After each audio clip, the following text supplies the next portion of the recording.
Excellences, Messieurs les chefs d'État et gouvernement, chère Première Dame, Madame la sous-secrétaire générale des Nations Unies, directrice exécutive du Fonds des Nations Unies pour la population, honorables invités, Mesdames et Messieurs, konnichiwa.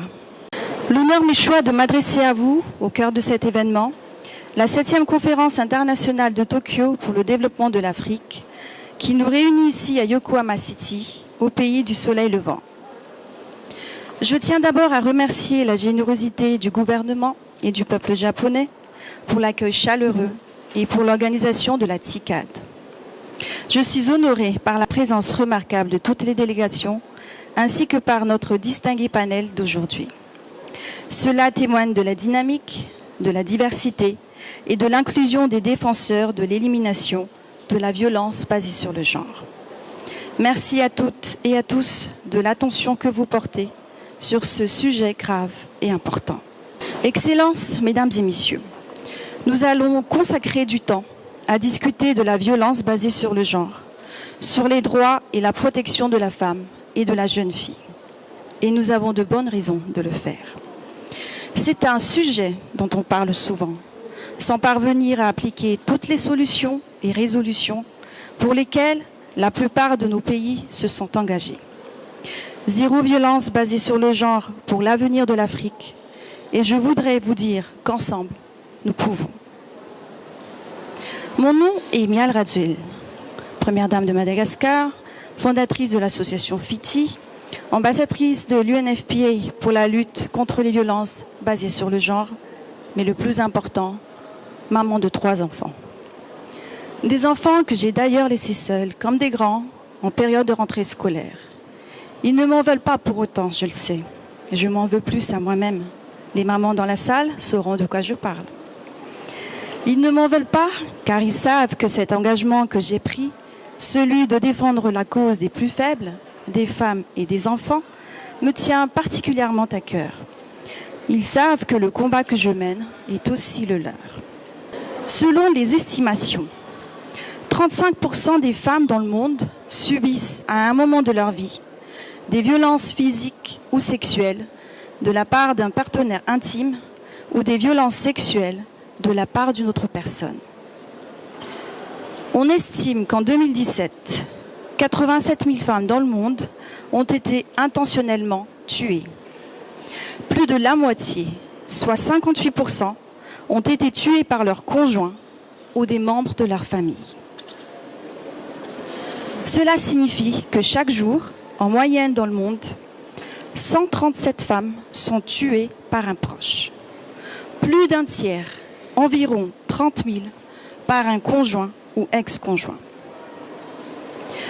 Plus de la moitié des victimes du trafic d'êtres humains dans le monde, 51%, sont de sexe féminin. Les femmes et les filles représentent 71% des victimes du trafic d'êtres humains.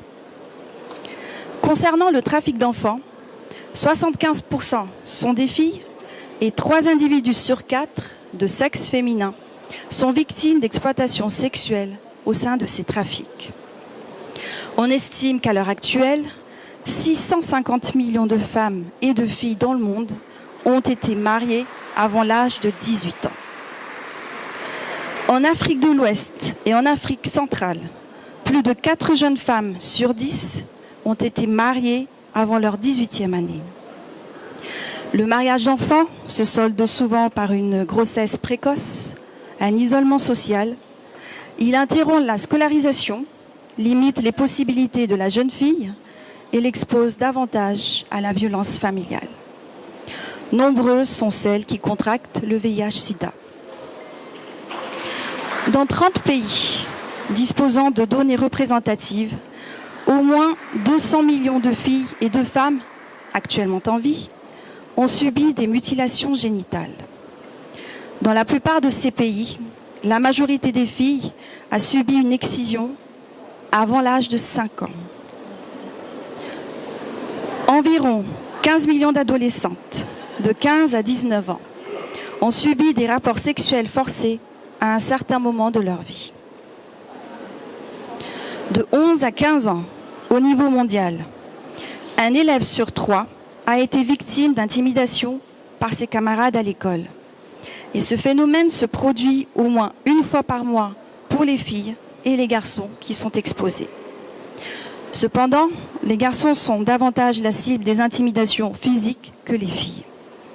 Celles-ci, en revanche, sont victimes de harcèlement de nature psychologique. La violence, sous quelque forme qu'elle se manifeste, est un échec. L'échec de celui qui la perpétue et non de celui qui la subit. L'échec est aussi celui d'une société qui accepte cette violence, qui la tolère, qui l'excuse, qui l'ignore, qui la transmet, qui la cultive. Est-ce un péché d'ignorance ou d'indifférence? Est-ce un échec prémédité? Est-ce que nous nous sommes fait rattraper par ce statu quo, par les préjugés sexistes et racistes, par ces valeurs inéquitables et inégalitaires que l'on a laissé germer et se répandre en nous? Est-ce que nous nous sommes fait rattraper au fil des siècles parce que c'est la tradition, parce que c'est la culture, parce que c'est ce qui se dit habituellement, parce que c'est ce qui se fait chez nous, ou peut-être même parce que c'est normal? A-t-on laissé cette insidieuse violence s'installer et proliférer parce que l'on a cru que les préjugés étaient innocents, sans conséquence? A-t-on échoué depuis tout ce temps? Oui. Cette violence à l'égard des femmes et des filles est l'une des violations des droits fondamentaux les plus fréquentes dans le monde. Elle ne connaît pas de frontières. La violence n'est ni sélective, ni tatillonne. Elle pousse là où on l'autorise, là où on l'entretient, là où on la pratique. Un coup est une violence. Le viol est une violence. Le mariage forcé est une violence. L'excision est une violence. Le racisme est une violence. Les remarques sexistes sont des violences. L'indifférence aussi est une violence, peut-être même l'une des pires, car détourner les yeux et se taire font perdurer ce mal. Mais il existe un mal plus grand, plus souterrain, aux racines profondes. Je veux parler du carcan des traditions et de la mentalité. La mentalité et les traditions en sont la cause, les violences basées sur le genre en sont le symptôme. Notre engagement et nos actions sont vitaux pour le futur de ce monde. Et je vous le répète avec force, zéro violence basée sur le genre pour l'avenir de l'Afrique. Ensemble, nous le pouvons. Dans ce combat, plus que jamais, les femmes ont un rôle clé à jouer. C'est par nous que passe la transmission. Nous avons la lourde et honorable tâche de sculpter l'adulte que deviendra notre enfant. C'est notre rôle de rappeler à nos enfants que leur référentiel n'est pas la violence, mais qu'ils doivent prendre en compte leurs propres valeurs, leurs idées, leurs ambitions. Nous avons la charge de la narration. Nous racontons l'histoire. Ainsi, nous avons le pouvoir de la changer. Tant que les femmes sont debout, l'histoire n'est pas écrite. Écrivons-la ensemble. Je réitère ici un appel lancé le 8 mars dernier. Joignez-vous à moi, à l'UNFPA, à l'association FITI, à la sororité des femmes engagées pour le changement de mentalité, l'égalité des sexes et la fin des violences basées sur le genre. Notre objectif est d'éradiquer en profondeur et de façon durable les violences basées sur le genre. Réalisons-le ensemble. Et c'est le choix de mon combat, de mon engagement. Agir pour le changement. Brisons le silence. Sensibilisons la société civile, hommes comme femmes, jeunes et adultes, sur le fait que la violence n'est pas une norme, qu'elle peut être explicable, mais pas justifiable et jamais excusable. Déclarons la violence illégale et condamnable. Changeons les mentalités, l'éducation et l'enseignement. Modifions le comportement, les attitudes, les normes et les valeurs qui influencent les rôles et la perception des genres dans notre société actuelle. Rassurons les victimes qu'elles ne sont pas seules, que des structures pour leur rétablissement et pour leur épanouissement existent. Défendons leurs droits, plaidons leur cause et portons leur message. Incitons le grand nombre à s'engager. Portons nos regards à la source de vie, les femmes. Donnons-leur le meilleur de nous-mêmes. Comme on dit chez nous à Madagascar, ceux qui s'unissent deviennent un roc, ceux qui marchent seuls demeurent sable. Cela passera bien sûr par nous, les femmes, nous, les mères. Mais cela passera aussi par les hommes, qui nous rejoignent toujours plus nombreux pour combattre ce fléau. Nous disons non à la violence, oui à la bienveillance. La lutte contre les violences basées sur le genre se mène et se gagne sur le terrain, au plus proche de l'homme, dans la confidence d'une femme, dans nos villages, à travers un regard et au milieu de ces femmes et filles pour qui nous nous mobilisons.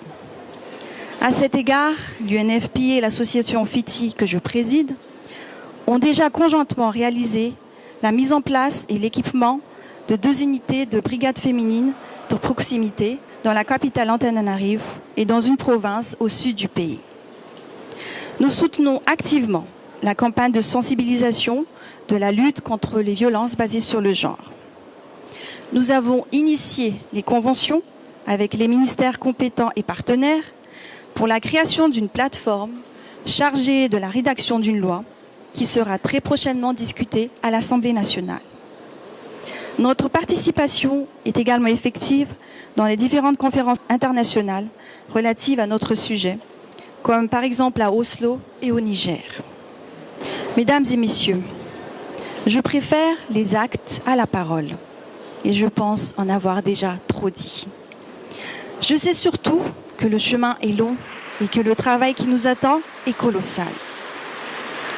Mesdames et messieurs, mes chers amis, mes chères sœurs, un grand homme a dit un jour « Un monde sans espoir est irrespirable ». Nous portons en nous l'espoir et le pouvoir de changer l'histoire. Insufflons un nouvel air de changement et respirons à nouveau. Arigato gozaimasu.